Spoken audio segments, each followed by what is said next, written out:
Napag-usapan na natin last week ang proper budgeting, choosing between high-end versus budget-friendly materials, up to finding the right financial services to assist you without breaking the bank. And now that we get that out of the way, pwede natin simulan ang pagpili ng ating dream home by choosing the right location for our house.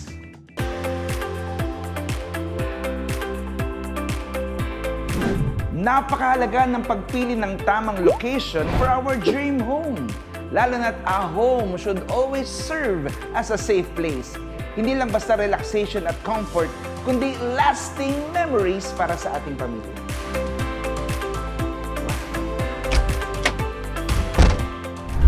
Pero ano nga ba ang dapat nating i-consider sa pagpili ng right location for our dream home?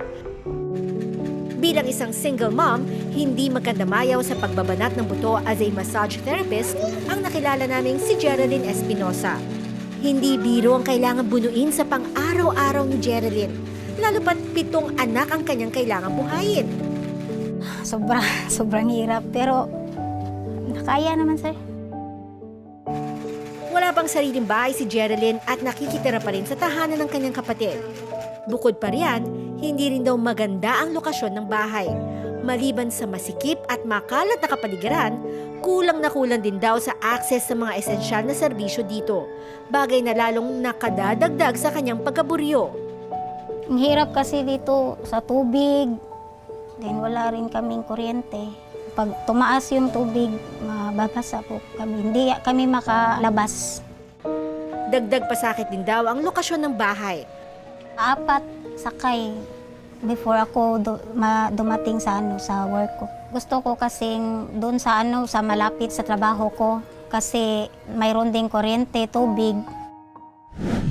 Kahit sino naman ay sasakit ang ulo kung mapupunta ka sa sitwasyon ni Geraldine na imbis na pahingang naidulot, aberya at bangungot ang naidulot nito dahil sa maling lokasyon.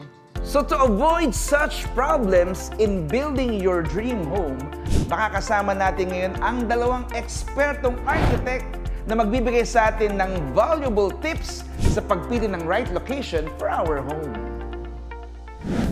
We all know that when we pick a site, when we build our house or dream house, it will always be location, location, and location. We need to select our site properly and to analyze our site appropriately as well.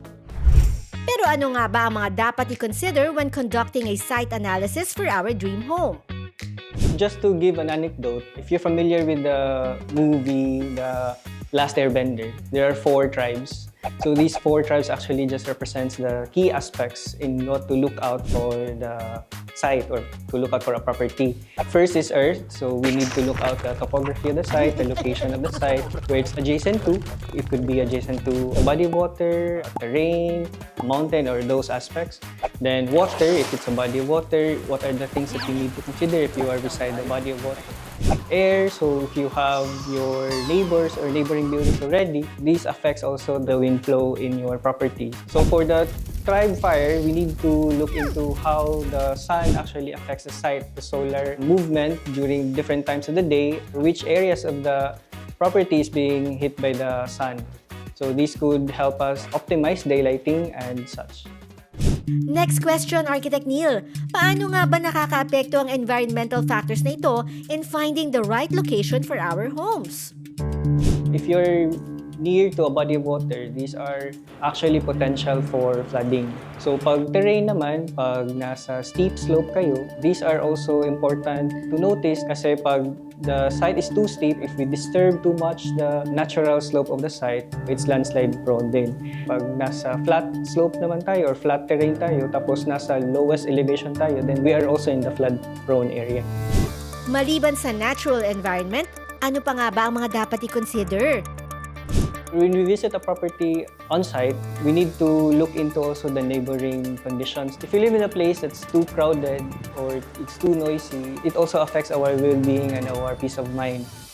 Mahalaga rin daw na matukay agad ang infrastructures near your target location. You need to look into if there is access also to communication because it is vital. Even if walang cellphone, may mga internet providers naman ngayon na satellite-based, so you don't really need mobile signal. Another factor to consider din ang accessibility. If your work is located on the city, then most likely you need also to select a site or a property that's closer to where you work or where your children goes to school. We need also to look into how the traffic goes about going to your property and to your workplace. Part 1 pa lang yan ng mga dapat niyong i-take note sa paghahanap ng ideal location for your home. But stick around dahil marami pang tips na i-share sa atin ang guest architects natin sa pagbabalik ng iHeart PH.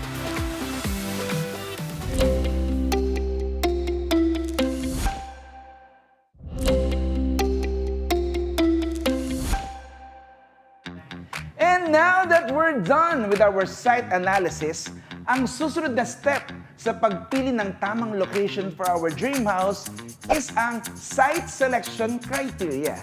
And to give us his expert opinion, aba nandito si Architect Robert. Architect Robert, take it away!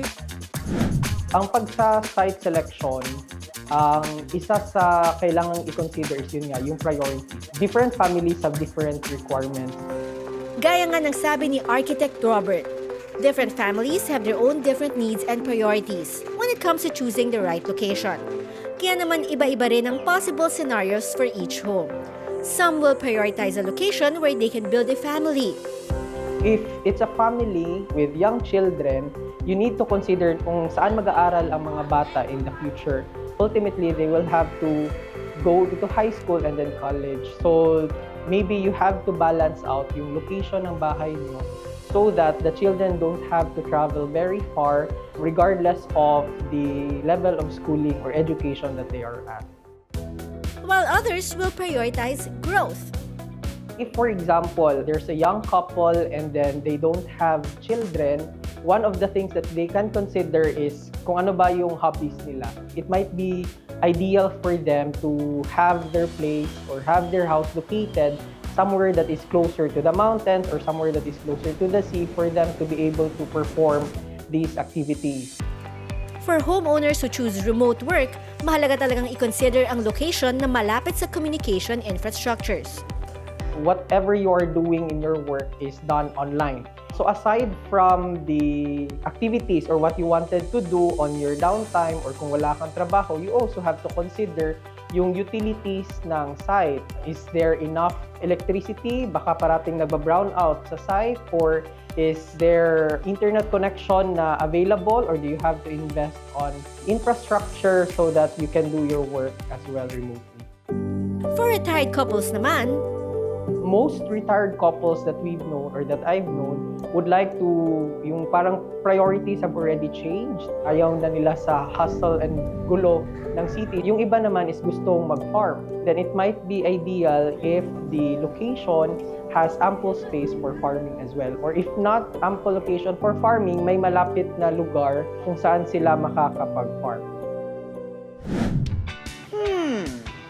Sa totoo lang, mahirap daw talaga makahanap ng tamang location that will take all of your requirements. Pero hindi ito nangangahulugan na hindi ka makakahanap ng paraan to address the gaps.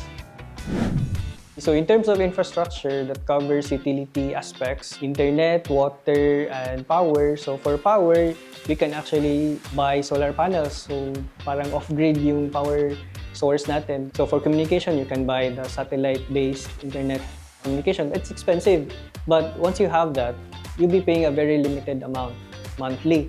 For water naman, it is also important that we need access to accessible potable water. If you don't have access to water, that means any wastewater that you have, you need to buy a machinery or equipment that actually recycles your wastewater.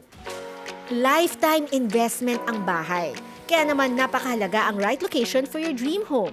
Though iba-iba ang priorities ng bawat homeowner, kaya dapat laging sumangguni sa mga eksperto.